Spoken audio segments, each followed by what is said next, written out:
Assalamualaikum warahmatullahi wabarakatuh. Selamat datang. Salam guru penggerak, tergerak, bergerak, menggerakkan. Perkenalkan, nama saya Juandi Tamin, calon guru penggerak Angkatan 9 dari SD Negeri Bangkat Munte, Kabupaten Sumbawa Barat, Nusa Tenggara Barat. Dalam video ini, saya akan memaparkan refleksi dan kesimpulan modul 1.1 tentang pemikiran Ki Hajar Dewantara. Definisi pendidikan menurut Ki Hajar Dewantara.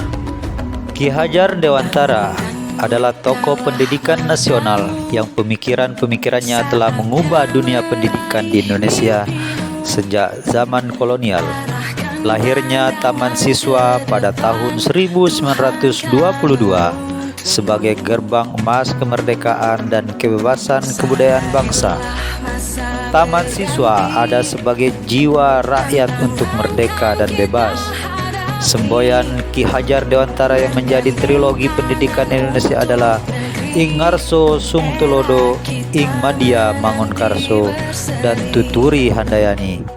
Pendidikan merupakan kunci dari peradaban manusia. Pendidikan adalah tempat untuk menumbuh kembangkan kebudayaan yang ada dalam masyarakat. Pendidikan dan pengajaran yang berguna adalah pendidikan yang memerdekakan manusia. Manusia yang merdeka adalah manusia yang mampu berdiri sendiri tanpa bergantung kepada orang lain. Menurut Ki Hajar Dewantara, tujuan pendidikan adalah menuntut kodrat yang ada pada anak agar dapat mencapai keselamatan dan kebahagiaan yang setinggi-tingginya, baik sebagai manusia maupun sebagai anggota masyarakat.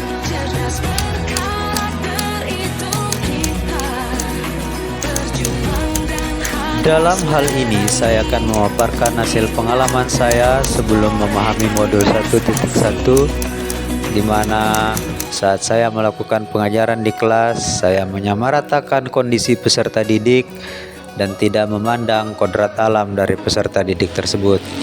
Dan pengajaran yang saya lakukan hanya untuk memenuhi ketercapaian KD serta untuk terpenuhinya KKM mata pelajaran yang saya ampu. Selain itu, jika ada peserta didik melakukan kesalahan seperti mengganggu teman duduk, tidak mengerjakan PR, bermain pada saat jam pelajaran, tidur di kelas, dan tidak memperhatikan saat saya menjelaskan, saya melakukan peneguran terhadap peserta didik tersebut dengan menghukumnya sebagai efek jera bagi mereka. Dan saya merasa dengan mendidik peserta didik dengan tegas akan dapat merubah peserta didik itu menjadi ke arah yang lebih baik lagi. Mereka saya anggap bisa berubah dalam sikap dan catatan kepada saya. Namun perubahan yang terjadi cuma didasari oleh rasa takut dan bersifat sementara, bukan atas kesadaran pribadinya. Saya belum sepenuhnya menyadari akan keberadaan kodrat alam sang anak, sehingga sering marah-marah ketika ada anak yang terkesan sulit diajak bekerja sama dan bermalas-malasan dalam mengikuti pelajaran.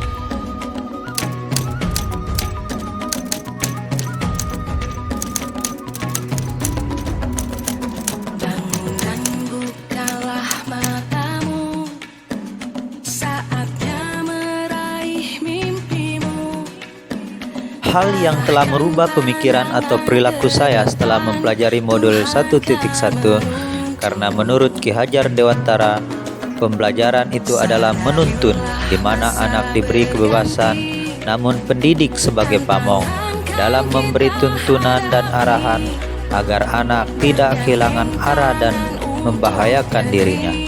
Seorang pamong dapat memberikan tuntunan agar anak dapat menemukan kemerdekaannya dalam belajar, yang artinya kita sebagai pendidik harus mengarahkan peserta didik kita dan mengetahui keadaan kodratnya.